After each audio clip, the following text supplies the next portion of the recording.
Hey everyone, welcome to Pure Hustle Podcast. I'm Mike. And this is Orlando, and we're ready for episode number 8. Number 8. All right, what are we talking about today, Orlando? We got a lot to talk about, as always. One of the things I want to talk about is just kind of catching up a little bit, right? I got to keep you accountable, right? You had told me you were going to get rid of those death piles. Where are we? You know, I've made a pretty good dent in the death pile. So we talked last week about building up the pipeline, right? So one of the things I've needed to do that was get through that death pile, get some items that I've had just laying around, actually put in the store. So I went from, and I know it's really low numbers. People are probably going to laugh when they hear this. No, everybody starts somewhere. Got to start. Okay, just do it. So I had like 40 items in my store, and now I'm over 70. I'm getting close to 80. So I basically doubled in about a week how many items I had in my store. So I feel like I'm doing good there. It's been slow on the sourcing part. We've had a couple bad weeks, garage going on. It's been pretty bad. Yeah, it's been rough. So I haven't had a ton of new items to put in, but what I have been getting in, I haven't been putting in my death piles, right? As soon as I get it, I'm listing either that night or the next day, and then a few items from the death pile, right? So I'm getting through it. I'm kind of going through methodically all the shoes one night. Next day, all the shirts. So getting there. So tell me, how much death pile do you still have left? Right, you're saying you double, but that could mean like you still have another 100 items you haven't listed.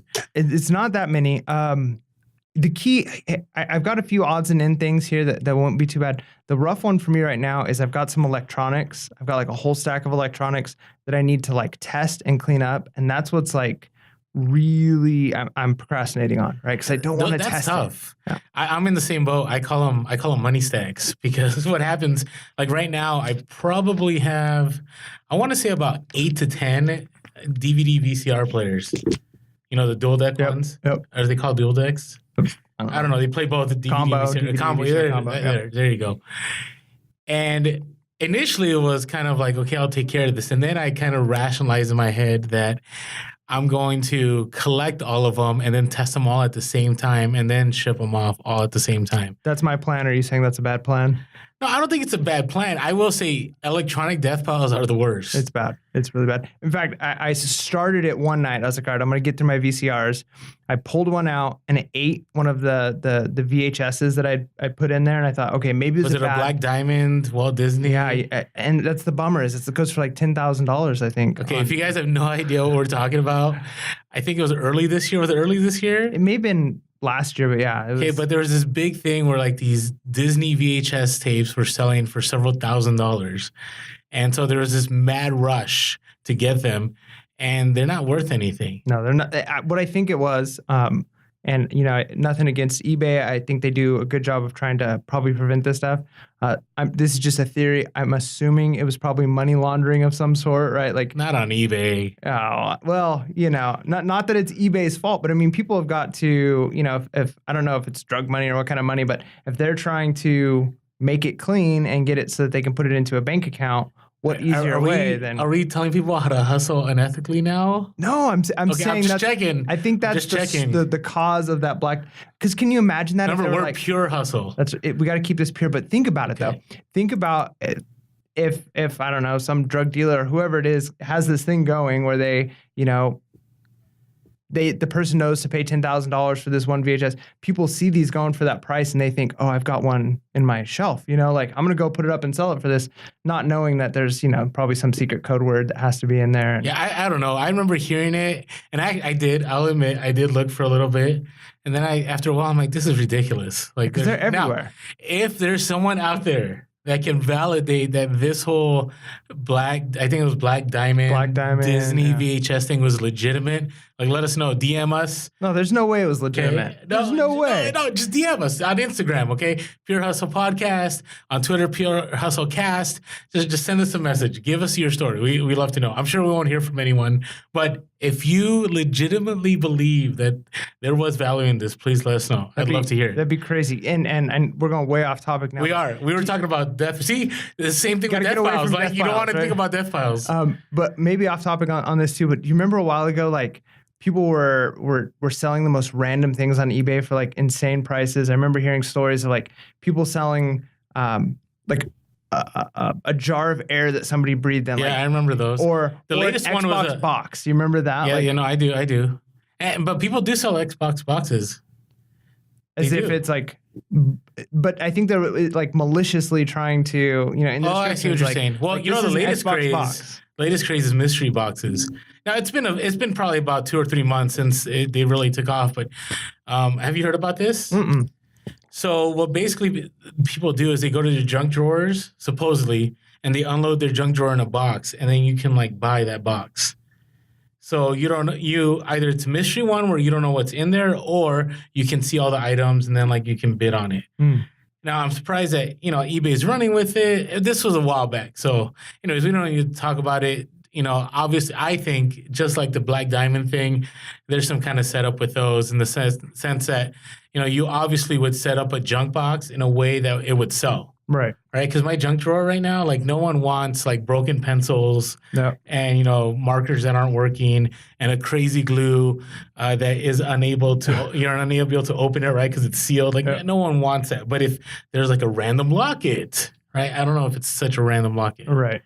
All right. Okay. Going back to Death Piles. Okay. Yeah. Well, going back to the VCR story. So yeah, I think I went through 3 VHS tapes before I was like, okay, this is going in the trash.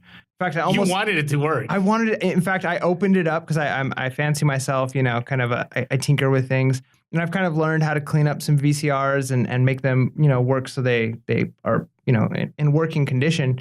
And I'm like, I can fix this one, right? It can't be that bad.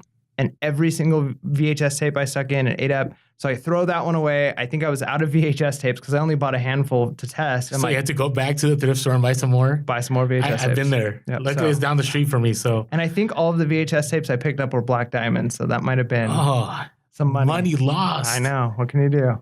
Okay. You know what? I have the same problem. I mean, that's not what I was supposed to work on. I was supposed to work on organizing my inventory, and I just didn't.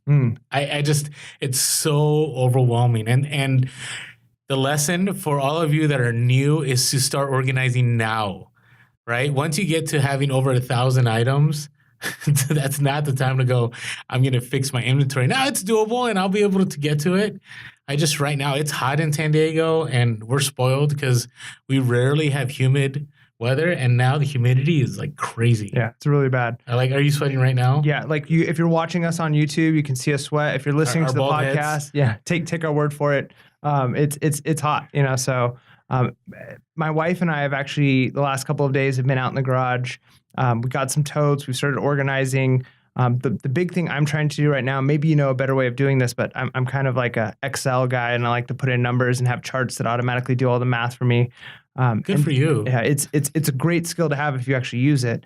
And so I'm trying to go through item by item, how much I paid for the item, what the, when it sells, what the shipping cost, what my total net profit was after eBay fees. It does all the calculations for me, and we're actually putting in there like what tote number each item is going in. Oh, that's incredible. But it's taking a lot of time to do this, right? So I'm hoping that doing this now, like you said, will help before I have 1,000 items. It's easier to do when there's under 100. Oh, I agree. Like right now, it is overwhelming. And on top of that, there's certain things that I kind of, I don't know. It's these things I bought in the past, and I kind of only like looking at them when they sell. Right. So I know certain bins, like I don't want to go in these bins because there's actually items I don't think I ever listed. Ooh. Which is kind of scary. Yeah. I know. And I know I'm not the only one, right? There's a stash of things that will make me, I think, a decent amount of money. I had these old telephone signs from the 60s, 70s that are glass. I bought a ton of them. I just haven't listed them. But that's for another time. Do you think, I kind of have this theory that I'm developing. When I buy something, like my favorite part is sourcing. I hate listing. I hate taking the pictures. Luckily, my wife is starting to get involved in this. She's enjoying, this eBay thing because she sees how much money is coming in. She likes that part. Like she doesn't mind taking the pictures and setting stuff up. She loves organizing. Like that's her skill. And so we're working well with that together. But I kind of have this theory, like when I'm out at a garage sale or at a thrift shop and I find an item and I look it up on eBay and I see there's profit there, I'm excited about this item. I'm excited to call my wife and say like, oh, you won't believe what I just found. I'm excited to like bring it into the house. But once I put it on a shelf and it sits for a week, that excitement is gone. I don't want to get it off the shelf and put it out and list it. The excitement of the item is gone. So if I list it within a day or two, it's not as bad for me. So maybe that, depending on your personality, list right away. No, there's that. And there's also the other part is make sure you're selling things that, yes, you got to venture out and sell things that you necessarily don't like, but you also got to be excited about the things that you're selling. Sometimes, especially with electronics, like I'll buy things and I'm not excited. Like there's the Laserdisc thing I'm kind of excited about, but there's kind of these older receivers that I have.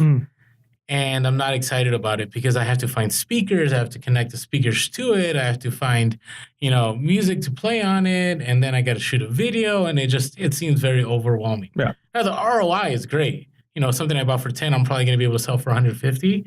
But I'm just not looking forward to spending that time. Yeah. And that's a crazy thing, too, especially with vintage audio stuff, is there's extra components you need, right? So I remember one of the first turntables I got, I needed special cables to hook it up and play it. And I had to play it on my TV because I didn't have a receiver or speakers. Luckily, the turntable I bought first had a preamp or whatever in it. And so it played through the TV. I've bought 2 turntables since then, and one is sold and one is, got 11 watchers and a couple hundred views, and people have offered stuff. It's going to sell, but they didn't have preamps in them, right? So hooking it up to the TV, I turn the TV full volume, I can hear it, but not well because it needs to be amplified. So then you got to buy a receiver that has the amplifier, and then you got to buy speakers that will connect to that receiver. So it's I almost need to just have one testing vintage audio station that I can hook anything up to. But at this point, it's I'm going to need a few more items before I decide to invest in a testing station for that. And I get that. It's funny because video games, I'll test them right away. It's not hard. Set up a GameCube, set up a Dreamcast. So do you have a Dreamcast and a GameCube and all those consoles at your home just sitting around? I have all the Nintendo ones, except for the Super Nintendo. But it's easy because most of the times when I buy games, I'll usually, either I know somebody who has a console or I'll just end up, just picking one up really quick. Or most of the time they come together. It's been very rare that I've bought an N64 game or a Super Nintendo game that somebody wasn't also selling the console at the same time. So I don't know. Maybe I've just gotten lucky. All right. So. All right. Well, what is your plan then? So if you wanted to do the inventory stuff and you haven't done it yet, how are you going to rectify that? What are you going to do? I'm going to wait for it to cool down. Okay. That's a good plan. I maybe it's just I'm being lazy, but I find that I can spend my time indoors listing and making money than sweating it out, being miserable for several hours, where if it was cooler, I probably would get it done a lot faster. Right.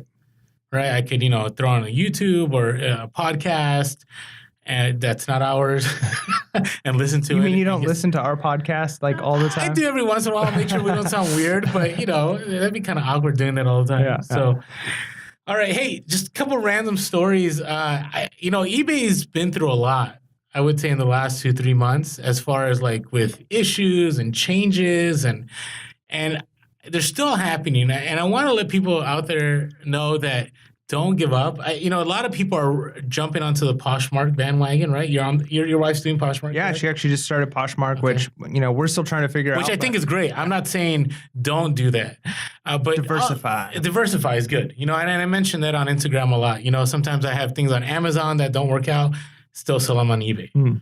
Right? Or I go local or whatever it is.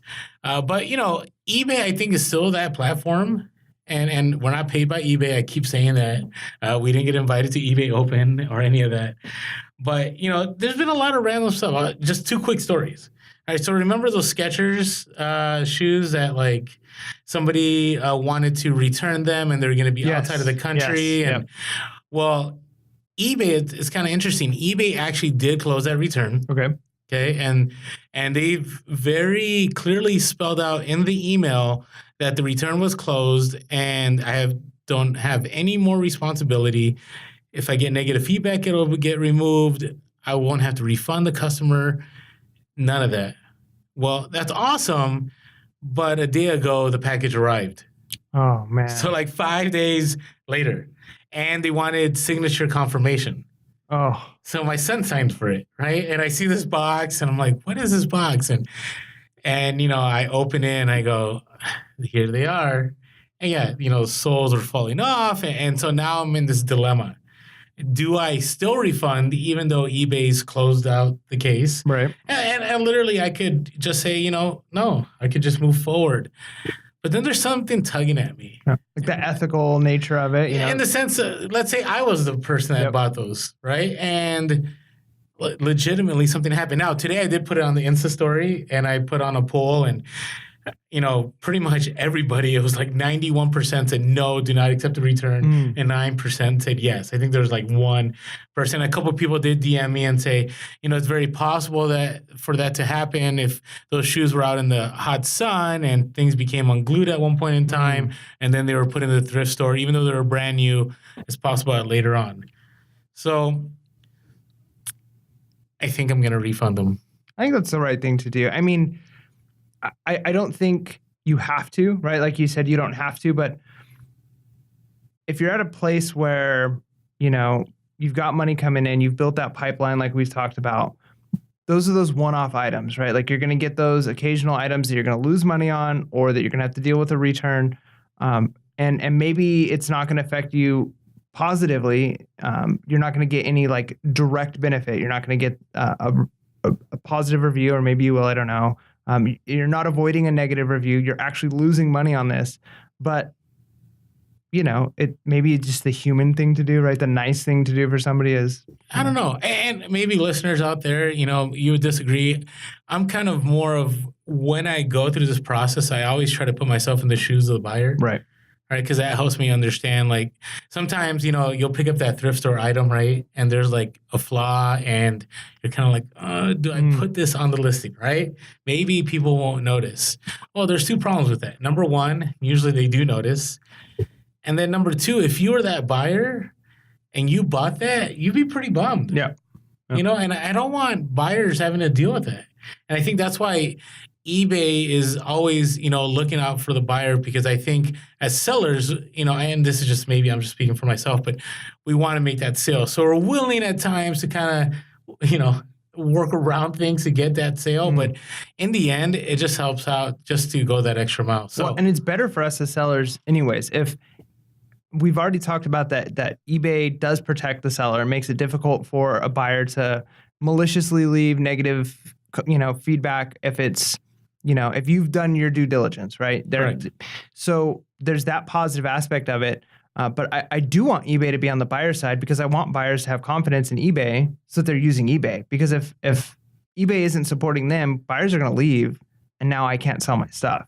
Well, and that's why I think eBay is going in the right direction. Like, I remember I was flipping stuff on Mercari for a little bit. When Mercari first came out, I was big into Mercari. But man, Mercari, my experience with Mercari, there's a lot of scammers and there's a lot of fake merchandise out there.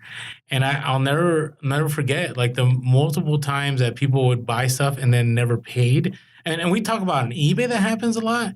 I found that happened a lot on Mercari. Now, maybe they changed it since then. Okay, so I don't know. But I like eBay because they're still working on that. They're not as hardcore as Amazon, where Amazon will drop the hammer no matter what, right? But eBay is definitely trying to tighten things up to make it a better buyer experience, which I think in the end helps us all. Yep. So. Okay, so now the bad side of eBay. So here's a crazy story. So I sold a sweater, and the sweater sold. It was nice. It was a gray Pendleton sweater, and they paid full price. And then I hate it when this happens. I got this last second email right before I was gonna pack it and ship it. Like, oh, I'm currently moving. Could you please send it to this address? And most of the time, I think they're good-willed, honest people. Sometimes they're scammers trying to do that. And so eBay, make sure you're aware, if you're a new seller, that eBay only provides you seller protection if you mail it to the address that is on the PayPal account or on the eBay account when they make that purchase. Okay. So if you change the address, right, and it goes to somewhere different, you are not protected. Even if they send a message asking for... Even if they send the message. Wow. eBay Okay, well, doesn't... That's going to bring up a question I'm going to ask you when you finish this story about something that happened to me this week. Okay, I don't know if we're ever going to get through this podcast. We have all these stories to share. Hey, I mean, that's good, though. That's what we want to do. I know. So it's just funny because, there's so much... We talk about, there's not a lot going on, but there is a lot going on. Always. So, I sent them, and it's such a hassle. So I messaged them. I said, hey, sorry about this, but per eBay policy, and I always like putting the blame on eBay, just makes it a lot easier, right? Per eBay policy, the only way we could do this is to cancel the transaction. I relist the item. I send you the item number. You search for the item number, and you repurchase the item. And please let me know if you'd like to proceed. And I would say probably half the time, buyers are kind of like, don't worry about it. Send it to the original address. Other times, like this one time, they said, okay, well, let's do that. So I did. So I canceled the transaction. I refunded them their money, and then I relisted the item. The next day, the person purchased the sweater. Well, I saw an eBay notification that it sold. I saw a PayPal notification that I was paid. I went to eBay to print out, my shipping label, and it didn't exist. Oh, man. Now, this has happened before. So what's happened before is somehow it gets archived. So if you go on your Seller Hub page, if you have a store account, there's a place that goes archives. So I went to archives, not in archives. So I'm like, where is this thing? I do a search. I don't find it anywhere. I look on my phone. It's on my phone. If I go to my, that one page where it shows how much money you've made in 60 days. So I click on the middle where it says sold, and it's there. I go back to my desktop. It's not there.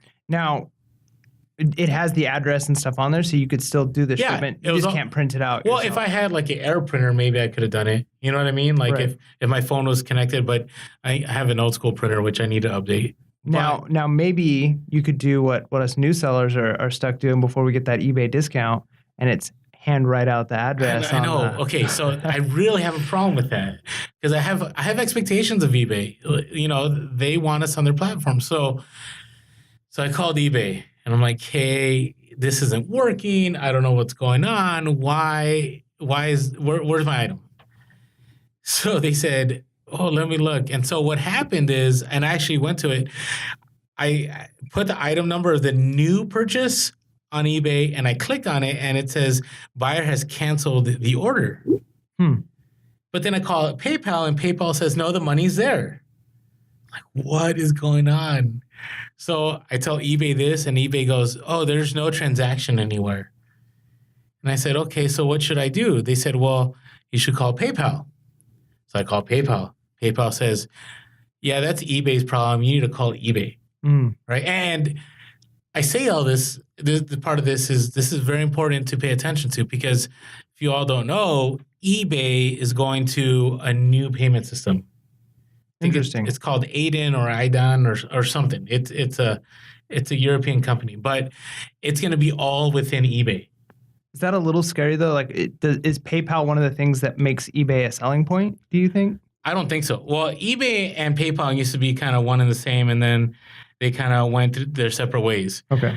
But what eBay, and I'll share this later on, what eBay is doing now is they've actually said that seller fees will go down because you're not going through PayPal. Okay. And the issue is, so the issue I'm dealing with right now is PayPal is saying one thing, eBay is saying another, and I can't come to a resolution, right? And so what's going on now is that once eBay goes through this new payment system, which is already being rolled out, people will be able to pay with their credit cards, which will be nice, which will open up more buyers for us.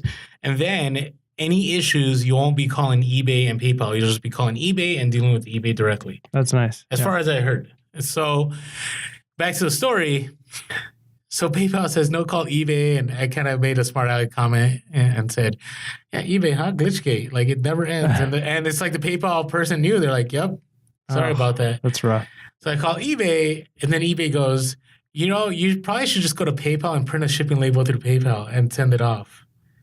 And I said, okay, so there's no record of this transaction. So if I wanted to, I could technically just keep the money, and eBay can't do anything about it.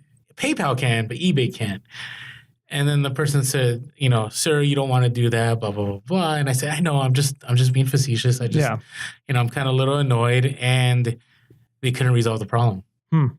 So I ended up going to PayPal. And if you don't know, you can actually buy shipping labels through PayPal, and it does have pretty much the same discount as eBay. Really? Mm-hmm. Even, do you have to have that like top rated seller like level, or just in general that you get that discount? I think you need to have a PayPal business account. Okay. I can't say for sure, but if you type in PayPal Shipping Center, you're able to get there and you can actually print labels off the shipping center. Nice. So just another thing to look at if you're stuck, or even if you want to mail stuff that's not eBay related, like you could do it. Like people do it all the time on Instagram. They sell something on Instagram and they do it through PayPal. So Nice. And there's some protections involved too. So anyways, there's my story. eBay, I'm just hoping they'll fix all these problems. At least it's not Q4, right? Yeah, no, it's good to get that out of the way now. So that brings up a question for me really quick before we move on. Okay. And this might end up being the thing I learned this week is you teaching me this right now. So a couple of weeks ago, I sold a bag, and the person who bought the bag was, they commented right away. They were extremely happy about the purchase. They said, REI discontinued this bag like 7 years ago. I've been looking for it ever since. Like I had one. I'm so glad like I found it. But then they asked me, they said, can you wait to ship this so that it gets to my house around this date? Cause I'm out of town. And so my thought was like, well, yeah, that's less work I have to do tonight. I was going to go pack that up and ship it out tomorrow. So sure. And we messaged back and said, if we send it on this day, it'll take like 3 days to get to you. Will that work? And they said, yeah, that's great. Thank you. So we did that. And then now we got our eBay report and it shows us having that late shipment, right? That something went out late. And so I'm thinking like, wait a minute, like we were trying to help this customer out and now my metrics look worse than they should be because this was a customer request. This wasn't like, I was late, like it was on time for them. So what is the way to deal with something like that? I would say number one is I would let the customer know that it's okay. But I would tell them like, don't pay yet. Okay. Right? Because the clock doesn't start ticking until they pay. Right. And now I think this person paid right away too. Like it was like they purchased, paid, boom, done. So I would have probably said, hey, if you really want to do this right and we both end up okay, I would have, and some people might disagree, I would have refunded them and said, why don't we do the purchase again? Just purchase the item, but don't pay right away. Okay. Now, if you got to be careful because in your settings, there's a little box that if you clicked, person must pay right away at a buy it now, then they're going to have to pay right away. Okay. If you don't have that clicked, then you have that option to kind of play around with it. So you can do that. I've done that before where I said, hey, pay for the item. Don't pay for the item. Sorry. Buy the item. Don't pay for the item. And then when you're ready for it to ship, it'll ship. I did warn them, though, based on how you have your system set up. I have it set up where if a person doesn't pay after 7 days, I think, that it opens up an unpaid item case. Like automatically? Automatically. Nice. So it depends how you set it. I think now I've made it 2 days. Okay. Okay, that's another thing on eBay. One thing I wish they really fix is the best offer thing. I really wish if somebody put in a best offer that as soon as you accept it, it would pay right away. Oh, yeah, that'd be nice. That's the worst. I've already had that where I accept their offer and then either they don't pay or, the payment comes way late or they ask, I found it somewhere else cheaper or I changed my mind. And it's like, well, now I have to relist this item, and yeah, it's weird because I've heard from other resellers that at eBay Open, there was no answers. It was kind of like we're looking into it. So I'm hoping that eBay eventually will get this figured out, and maybe with this new payment system, they'll figure it out. So that's one way to do it. It wouldn't hurt to call eBay as long as you got in the messages. Yep. You call eBay, say, hey, I really was trying to go the extra mile for the customer. Could you adjust this for me? And the first person might say no, so I would say call again. Because I've had it where I've called 2-3 different people and it eventually gets resolved. Just always be nice on the phone. Always be nice. Wow. I know some resellers that just start going off on people, and I find that you don't get anywhere. You might scare someone into doing something, but I'm always like, hey, be nice, be courteous, talk to them about their day, how are you doing, and people are going to want to make things happen. That's the whole you catch more flies with honey type of Yeah, there you go. There you go. So to answer your question? Yeah, I think so. Okay. Yeah. So some updates going on with eBay Open. Just some things to talk about. How are your backgrounds for your pictures? It varies. For the most part, I try to do the solid white background. I've got a few things where I don't want to set up my whole white background thing, so I just put it on the kitchen table or on a couch. One thing that we're trying right now, my wife has started the Poshmark. And one of the things that she notices about Poshmark is it's a different clientele, right? Like it's a different group of people looking to buy certain types of clothes.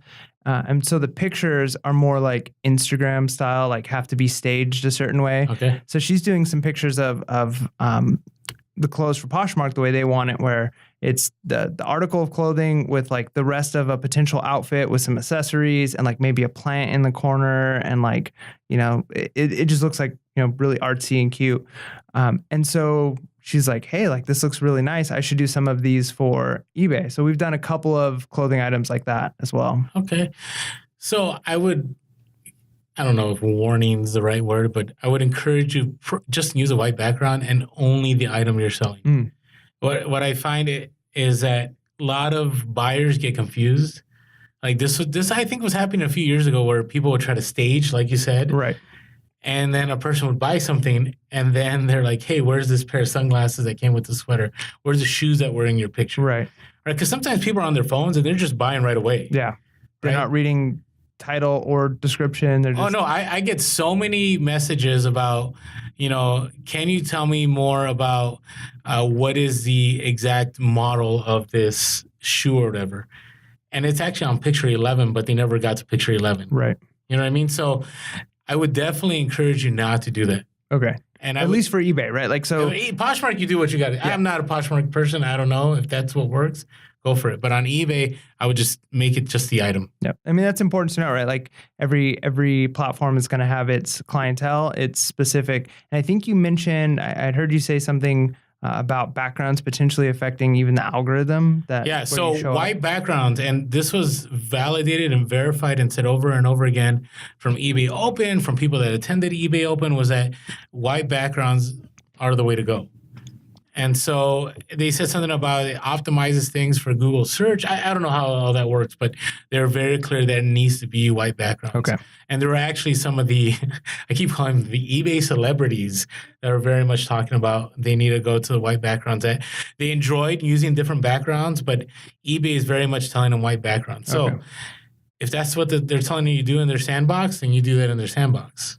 Do you think part of that has to do with majority of like Amazon pictures or just the item with a cutout white background? Like it's not like somebody took a picture behind a white background, but most of the item pictures on eBay or on Amazon New, like somebody took the picture professionally and then through Photoshop, like cut out that item. So it's like just like perfectly on a white background. Do you think it's like a competition or there's something maybe psychologically where people that looks more professional? I don't know. I think it's a psychological part. I think it looks clean. It's crisp. I would say people aren't confused about what they're looking at. Like sometimes you'll have like shadows that may make something look bigger or smaller. It's very clear what the item is. And so that's one thing. Another thing that they talked about was they're big on free returns. And I know, do you do free returns right now? I don't have that on at the moment. No. Okay. Now, it's not that you have to. Okay. eBay will always tell you you don't have to. But for the sense I got from a lot of the experts or people that worked in the company, there's a lot of, and you can see them on YouTube. There's some interviews. I think Rally Roots had a really good interview with two eBay specialists about what to look for. And they were very big on free returns. And what they found was that free returns, and I've said this in other episodes, builds buyer confidence. Like people just trust that, if this says free returns, that means that the seller is confident that I'm not going to want to return it. Right.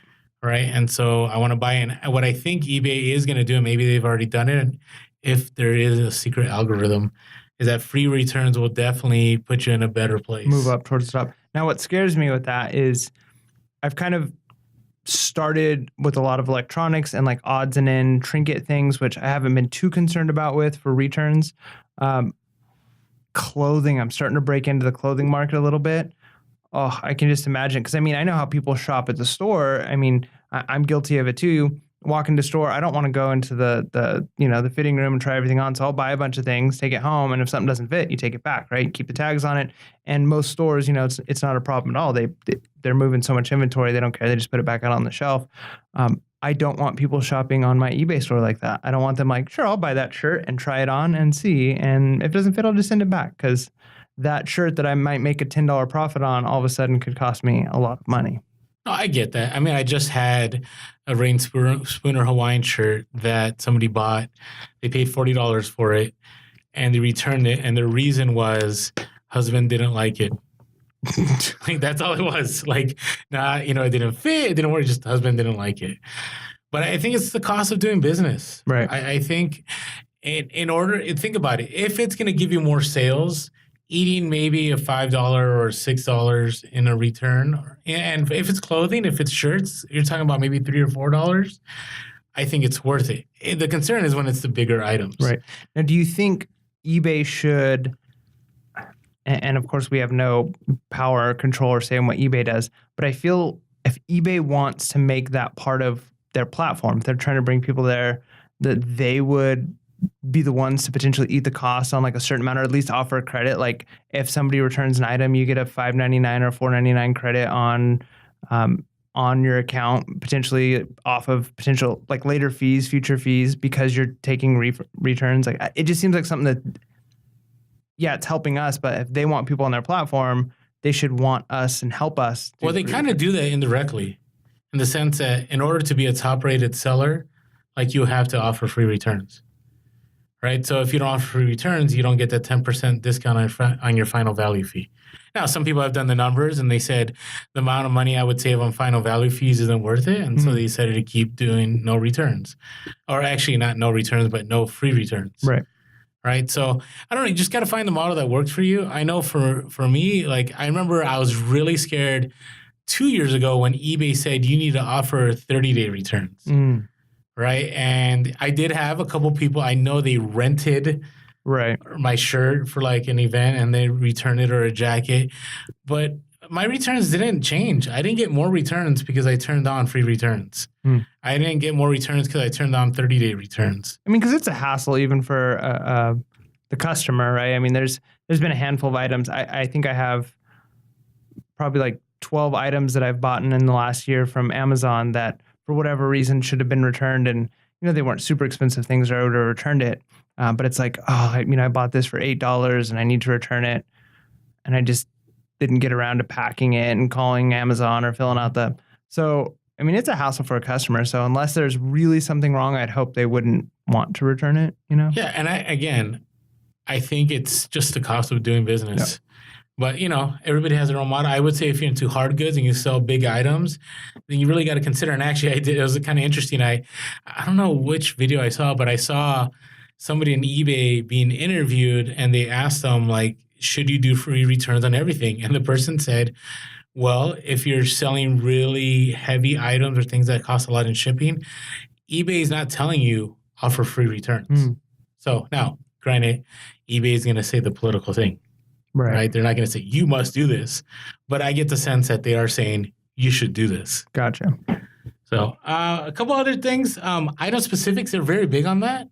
And I don't know if you all know what I'm talking about, but when you list an item, so for instance, a pair of shoes, right? And you pick the category and you pick, men's shoes, athletics. And then you go down, and I think it's either before or after you put your pictures, ask what's the brand, what's the size, what's the color, what's the material.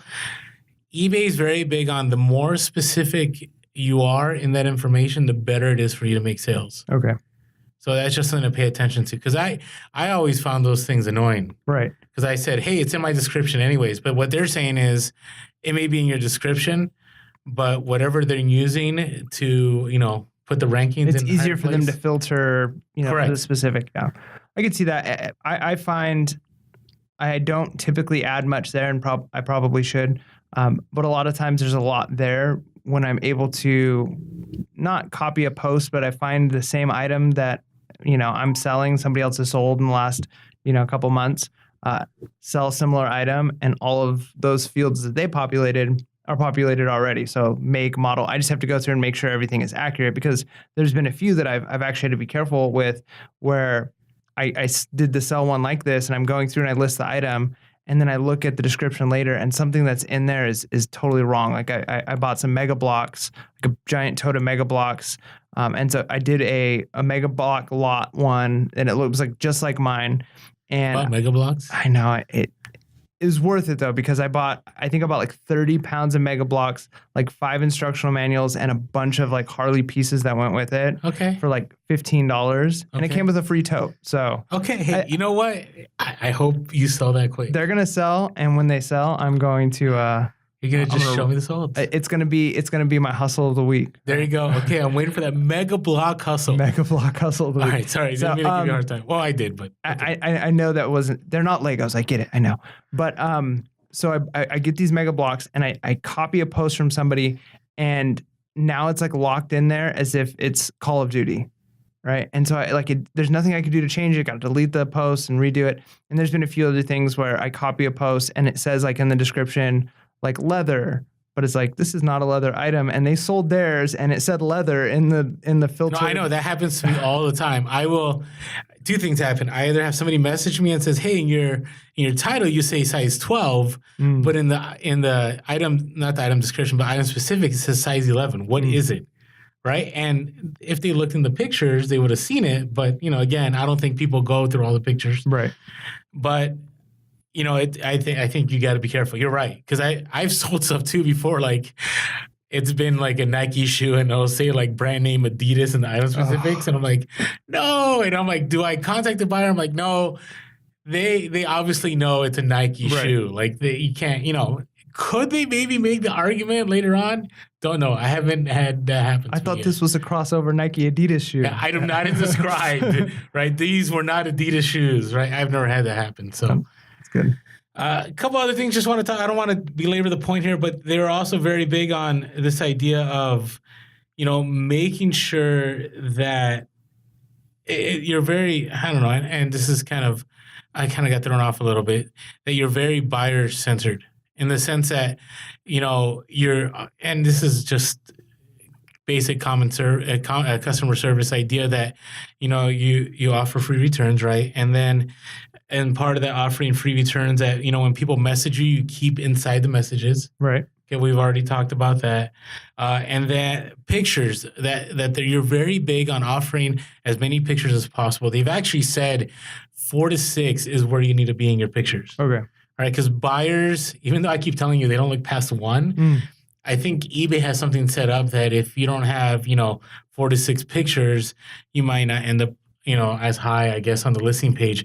But it's interesting because I actually heard another big YouTuber, I think Daily Refinement, he had talked about that some of the biggest eBay sellers just have like 2 pictures. Huh.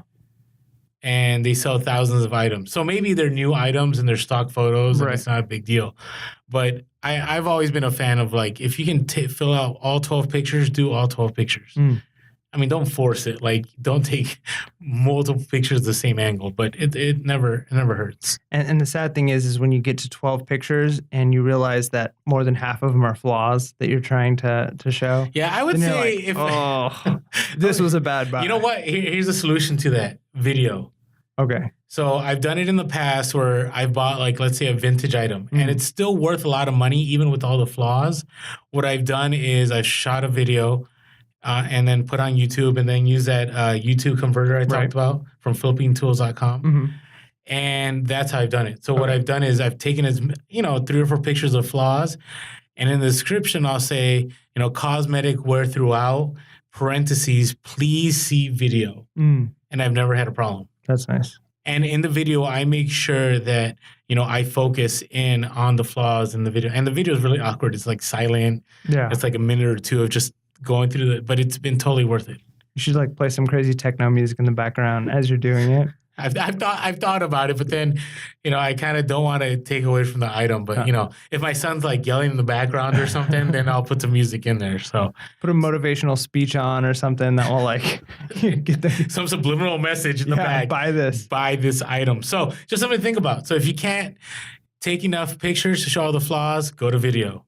So hopefully that helps some people out there. Yeah, it's good stuff. All right. So summer slowdown still in effect, right? Oh, do we want to talk about it? Who wants to talk about slow? I thought you were like, we're racking up the sales.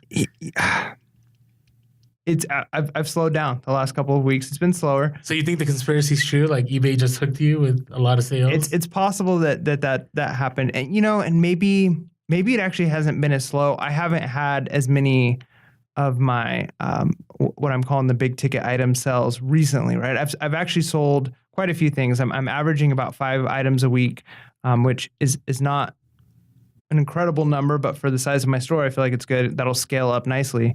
But a lot of them are like I net $10 or $15 profit. So it's definitely not where it was. Like in a week selling 5 or 6 items, I'm making less than I was making on 1 or 2 items a few weeks ago. So there's definitely some slowdown, but at the same time, that pipeline is slowly building up. So I've got a lot of those big items that as soon as it sells, that's $80 profit, that's $90 profit, that's $40 profit, that are eventually going to sell, right? So maybe it's slow right now, but as that pipeline builds, that's still money. It's just future money.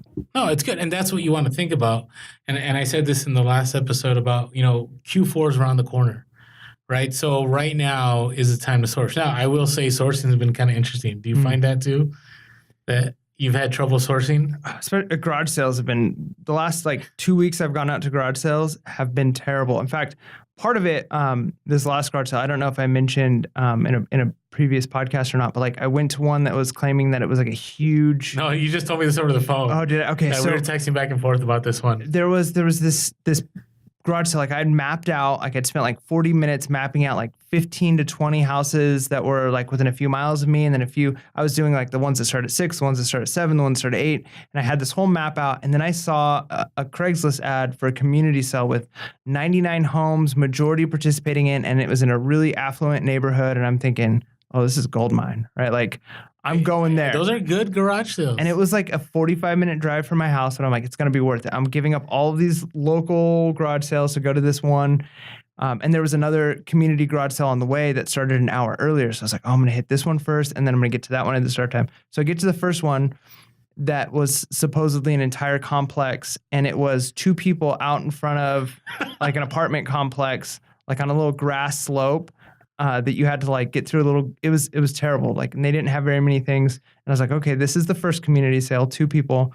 And then I went to the next one, and there was maybe 6 condos that had their garages open, with each one that had 10 or 15 items outside. And it was not a garage sale. It was just somebody was yeah, I've got these 4 things I could sell. So it was just, I wasted so much time. What about you? How have your garage sales been? Oh, no, it was, and I shared this in Instagram. It was the worst garage sale weekend this past weekend I've had all year. I have to say, I'm glad it's not just me then. I feel bad for you, but at the same time, it's a little affirming that, I didn't just make a mistake, but maybe it's just, they're slow. And we went to totally different places, right?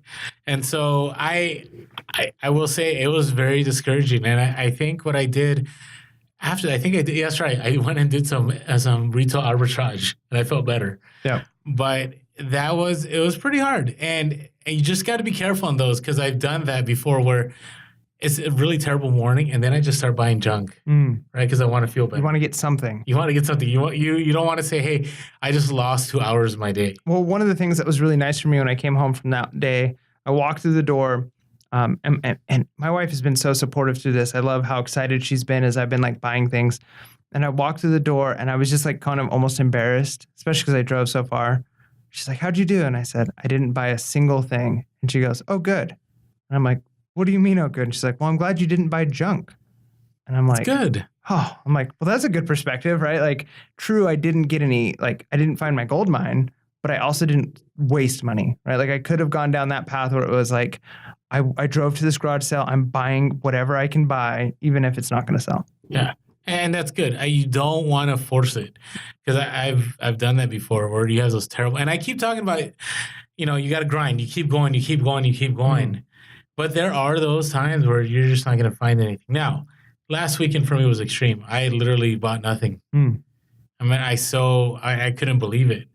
But that's okay. I'm going back out tomorrow, hoping that, things are better. I'm kind of a little leery because it's hot and humid and people just don't want to be out there. Yeah. So there's always thrift stores. And thrift stores have been kind of bare lately too. Yeah, it seems like it. I wonder if the heat, I feel like the heat might go 2 ways.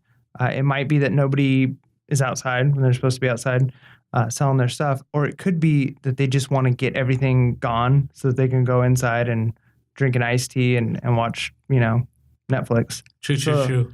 Maybe that's the time to bargain. You know, they're hot in there. That made me think of another negotiation tactic.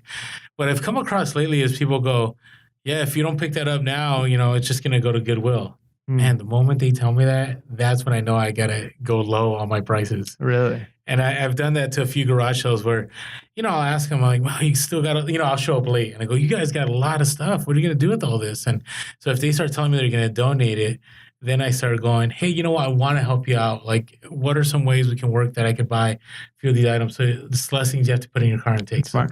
You know, I should be doing that because I just sold a pair of shoes that I'm 100% sure I saw at a garage sale, and I bought them at a thrift store for more than I probably would have bought them at the garage sale. I've had that happen. And I know it's the same shoes because there were a handful of other things at this garage sale that were really unique that I had no interest in buying. And I saw those items at the thrift store also. And so I see these shoes and I finally spent the time to look them up, and I'm like, oh, I'm paying $8 now at this thrift store. The guy probably would have sold them to me for $1 or $2, especially if he's going to donate them to the thrift store. True. Yeah, just something else to think about. Yeah. Hey, that's a lot of stuff. What are you going to do with it? Good one. I like that. All right. So let's talk about Hustle of the Week. Hustle of the Week. What's your Hustle of the Week? So we talk about how terrible things are now. We talk about Hustle of the Week. And my Hustle of the Week is kind of interesting. So when we think about eBay, I think a lot of people think about yard sales and they think about garage sales, they think about thrift stores. But there's also, you know, kind of like these discount stores, right? There's like the TJ Maxx and there's the Marshalls. Here in San Diego, we have other stores where certain companies like return items, accept return items, and they sell them to this company, and then you buy them from there. Right. Right. And I would say these names, but, you know, there's a lot of San Diego listeners. So, you know. You don't want to give it out. I don't want to give it out. So if you want to know where, you can DM me and I'll share it with you. I have no problem. So luckily we don't have as many followers as I wish we had right now. Yeah.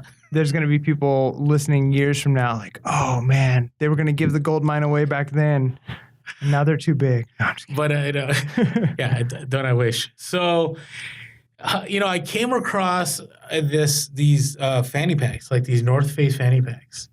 And I want to say there are like 20 of them. And they retail from anywhere to $40 to $60 each. And they're selling for $19. Now, you might say, why is this a Hustle of the Week? This is why. So there's only 2 models of them that I bought, right? So I bought, I don't know, how many did I tell you?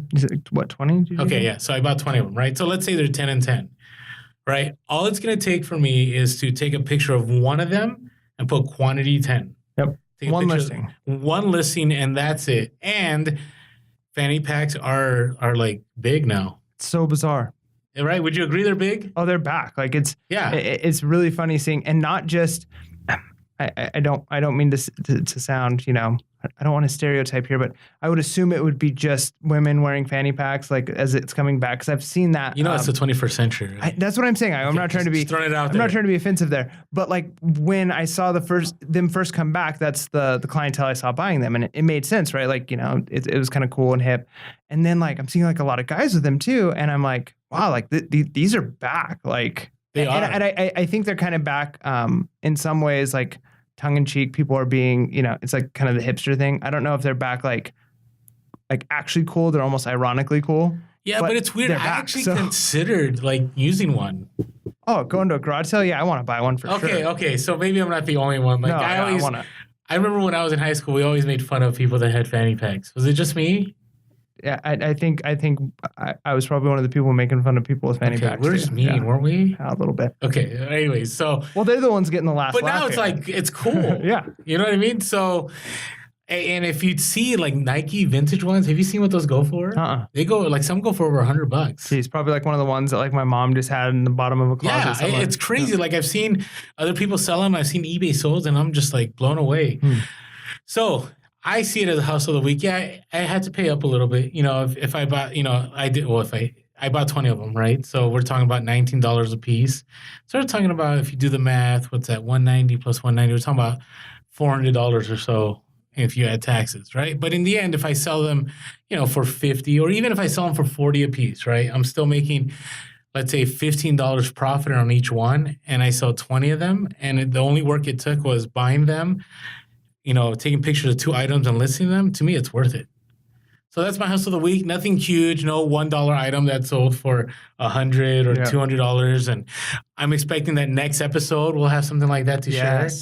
I mean, I did have some nice, decent sales, but nothing like outstanding that I would say this is the hustle of the week. So that's my hustle of the week. So not every week's an amazing hustle. So again, I keep telling everyone, hey, if you have a hustle of the week, send it to us, right? Yeah, please send it, because we didn't make that huge sale, but I'm sure one of you out there did, right? Like, let us know. We'll blast it out and let the world know what you've done and what we could be doing. I mean, we did have somebody that did hashtag us. They had an Orioles jersey. I'm just trying to look them up right now, and they got the Orioles jersey for free. Whoa! Yeah, and can't beat free. You can't beat it. So this came from May 110803. Dude, I don't know what that is, but they said that they had a free Orioles. Love it when my accent gets in the way. Orioles jersey. I'm native born, right? Do you know that? I know that. Okay, I have an MA. Like I know English. Okay, so Orioles jersey that they sold for $41 that they got for free. So to me, that's a hustle. That's 100% profit. Yeah, I mean, you can't beat that. All they did is list it, and that's it. So thanks again for sending that out. If you have some hustles of the week, we'd love to share yours because, again, maybe ours aren't that great. Yep. And we'd like to share what you have. So, how do you know ours aren't that great? Did you hear mine? Okay. Let me just throw this out there. Pure Hustle Cast on Twitter, Pure Hustle Podcast on Instagram. You can send a comment to us on YouTube. We are Pure Hustle Podcast. You can email us at purehustlepodcast@gmail.com. You can also call us. I'm still waiting for somebody to call us. Yeah, call us.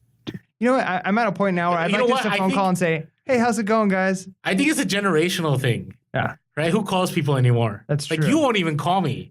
I text you. Yeah. No, like today we had multiple paragraph conversations through text. Via text, which takes 10 times as long. But and while you're driving, sorry, I shouldn't talk about that. So if you want to call us, 619-738-1170. That's 619-738-1170.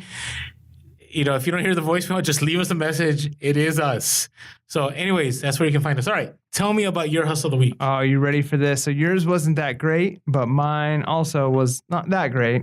So there we go. But it was okay. So wow, who's going to want to listen to it now? No one's going to want to listen now. Well, I built up the hype. So, okay, here's the thing.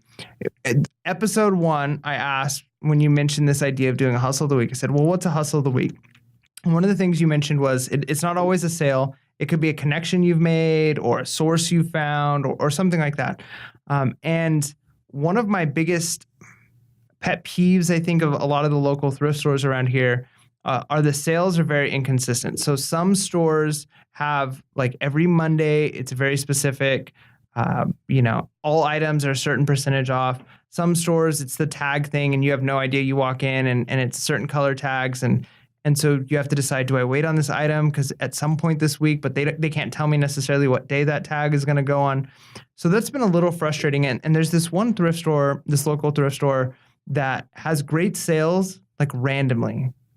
I walked by one day recently, a couple days ago, and I saw a sticker on the outside that said, all clothing, $2.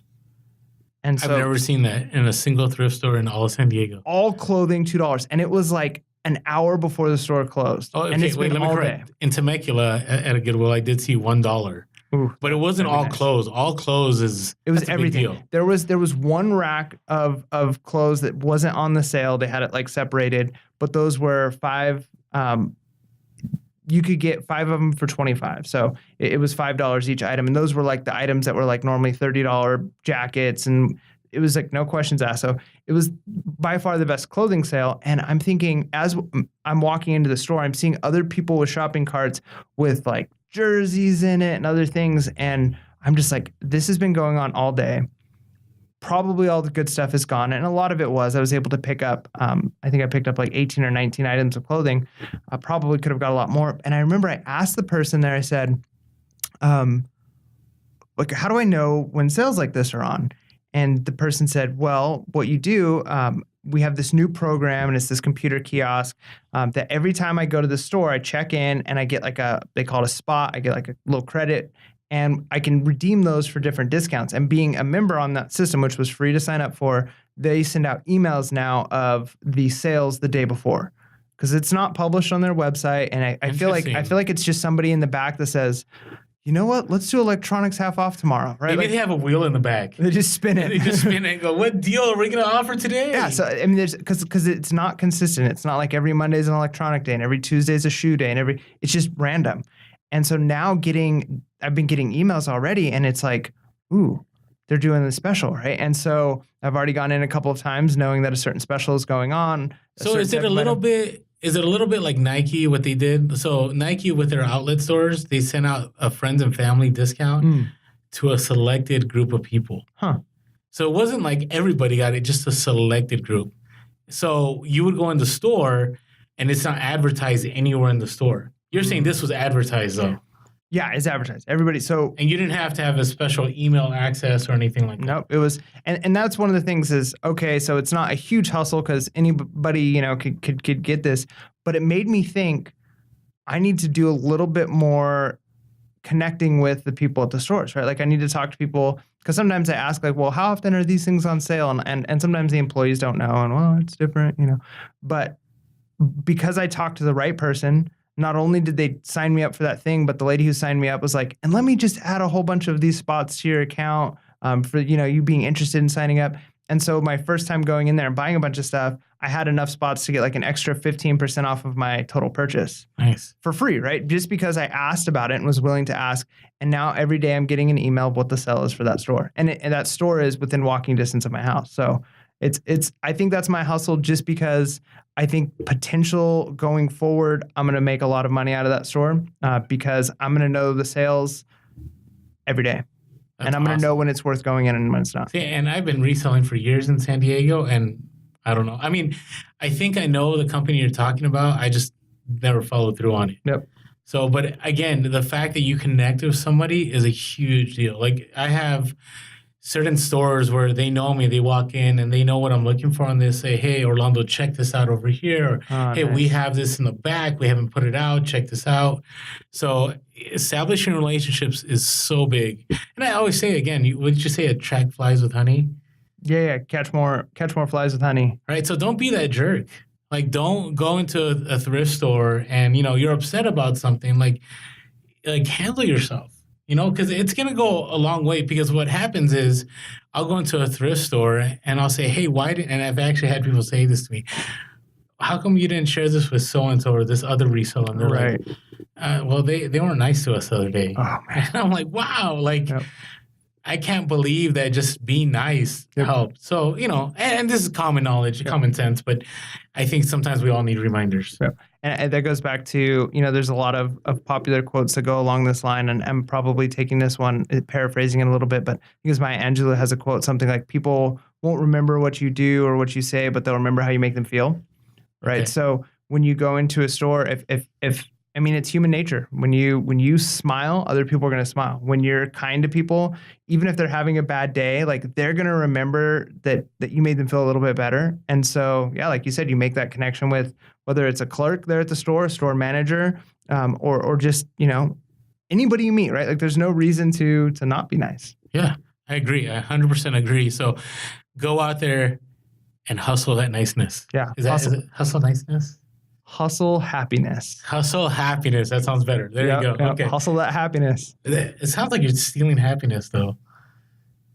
Okay, but you're giving it. Like you're giving it and getting it. That's the best kind of hustle. Let's move on. All right. Okay. Hey, let's talk about BOLO of the week. BOLO. You go first this one. All right, BOLO. So I was at a thrift store looking around at some stuff, and I found at first, I often go to like the bric-a-brac section of the store. Can't stand that area. Sorry, I got too close to the mic. I can't stand that area. Yeah, and I normally don't get very many good things, but occasionally in the bric-a-brac area are like random electronics in boxes that didn't make it to the electronics section. And this has happened to me multiple times because it just looks like, just a white box with something in it, and people I don't think pay attention.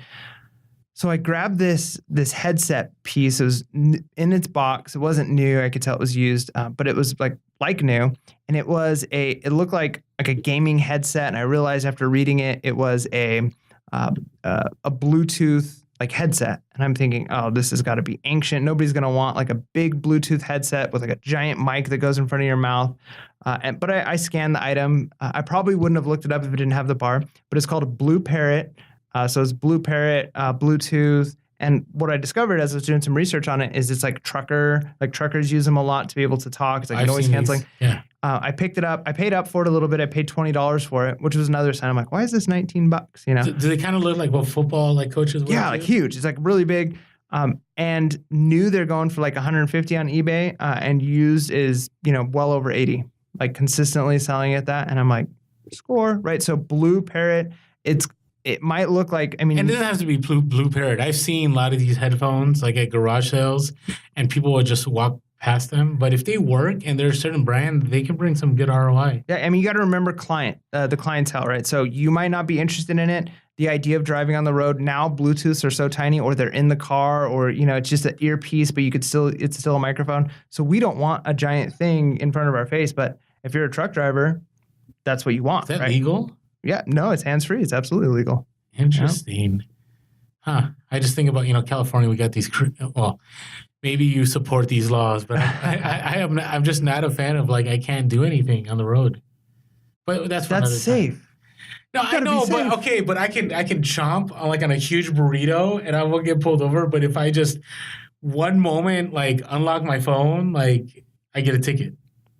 I see where you're coming from with that, but I do think now though the laws are set for just distracted driving. So if we don't need to if you are eating a burrito, well, I say this because I've seen weird things on the road. I've seen people do makeup. But here's the weird one. My wife saw somebody one time playing the trombone while driving on the freeway. On. That did not happen. The trombone was outside the window. So not true. It's true. I swear it's true. So that's distracted on the freeway driving, playing a trombone. What were they playing for?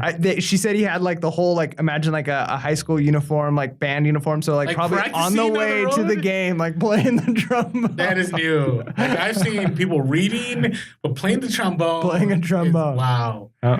I think that should be our logo. Somebody playing a trombone out of a car. Worth listening to on the podcast is Mike's story about the trombone player in the car. Yeah. Wow. Okay. All right. Let's talk about my bolos.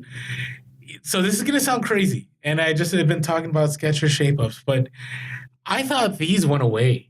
I thought, there was a market for them 4 or 5 years ago, and I remember selling a lot of them, and they're selling again. Those are the ones with the little, looks like a cradle. Yeah, they're the rocker shoes, and aren't they, terrible for your, body? Didn't they realize, it's not actually that good? Well, actually, while we were talking, and I was listening, by the way, I looked up, WebMD, right? Reliable. But, they had said, rocker sole shoes have an unstable, strongly curved sole. Walking in them is akin to exercising on a balance or wobble board, blah, blah, blah, blah. Basically, what they said is that they don't help you exercise more intensely, burn more calories, or improve your muscle strength and tone. So basically, your BOLO is an item that is a scam. Well, I don't know, but I remember hearing this years ago that Skechers are proven not to work. But for whatever reason, they're selling. And I would say in the last month, I think I've sold 3 of them. Wow. And they sold within 2 or 3 weeks of me picking them up. And that's the crazy thing, I think. You saw me pick up one of those. Remember, Avets, those sold, I paid, I think, $8 and I sold them for $45. Nice. You know what I think it could be too, and this is part of being relevant with the part of our tagline there, is you never know. All it takes is an article or a celebrity to send out a post on something, or something to end up on the Dr. Oz show, which could have been the case with these. All of a sudden, but that's what I mean. All it takes is one person say hey, got these shoes, lost 20 pounds, and if they've got 1 million followers on Instagram, next everybody's going out to buy them. So just being aware of those trends and what's happening and what's popular at the moment. Yeah, it could be. I just thought Skechers shape-ups were dead, but I'm gonna pick them up. I went through a phase where I had a ton of them, and I sold them all, and then another phase where I bought a ton of them and they didn't sell, and now I think I have maybe 1 or 2 in my inventory because I keep selling them. Did you liquidate them out at discount prices? Waited. I mean, there were people in Australia that couldn't get their hands on them. There were people a lot of them were international sales. Okay.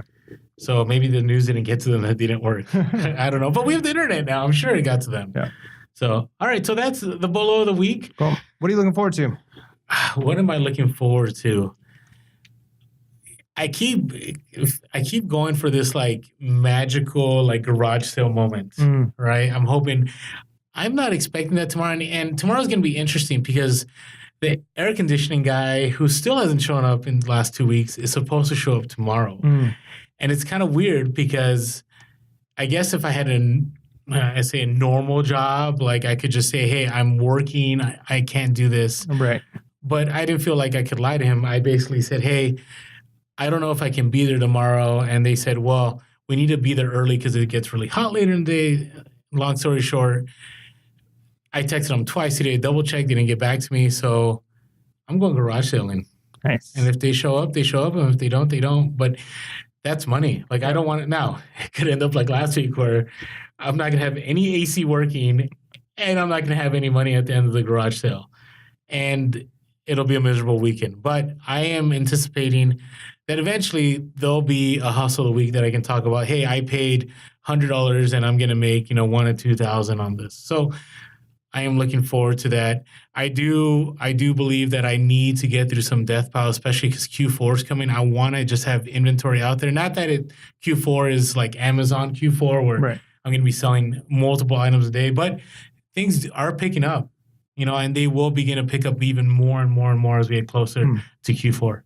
Nice. How about you?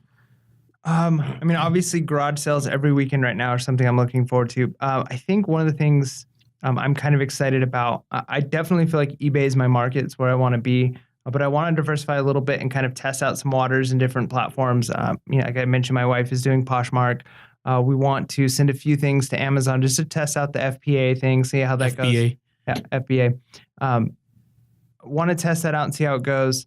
So I'm kind of looking forward to getting that sent out and seeing if we make some money. I'm not looking to like be sending hundreds of items every week to Amazon at this point, but just test the waters, right? No, that's good. That's healthy. No harm in trying. So there's just I feel like there's a lot of fear kind of out there amongst the reselling community about Amazon. Yep. It's interesting. I saw on one of the, when you go to Amazon Seller Central, they have like on the bottom left, they have like links to like discussions in the forums. And one of them, I guess, Amazon like restricted toys for people. And I was like, wow, like if that happened and I haven't seen it happen, that's pretty crazy. You know what I mean? And maybe they're doing that because of Toys R Us and they're scared about the market flooding. I've also, now people are saying like, make sure you keep all your receipts and don't buy stuff from garage sales and yard sales to send out to Amazon. But I've been hearing that Amazon won't accept receipts from stores for like to consider like you actually have to have like, I don't know. That's where part of the fear comes from me. Like, well, that's what I mean. This is unknown. Right. So, but I'm glad you're willing to venture out. And I would recommend, just a little bit at a time. Yeah. You just keep building that base. Like for me on Amazon, it's been kind of crazy. Like I just got auto approved to like sell North Face, and I got auto approved to sell Under Armour, and I got auto like things that a year ago like I couldn't even touch. And so you never know. You never know. And these were things that I just thought, I'm gonna hit request approval, and sure enough, you've been approved. Nice. I'm like, yes. So, but then again, it takes a long. I've been doing Amazon, I want to say for 6 years. Wow. So I had to build that base. So, well, it looks like we have a lot going on. Yeah. I mean, even though it seemed like we didn't, we had a lot to talk about this episode. There's always something. Hey, thank you all for listening. Thank you all for the nice comments. Yeah, this is awesome. It's been super encouraging. Yeah.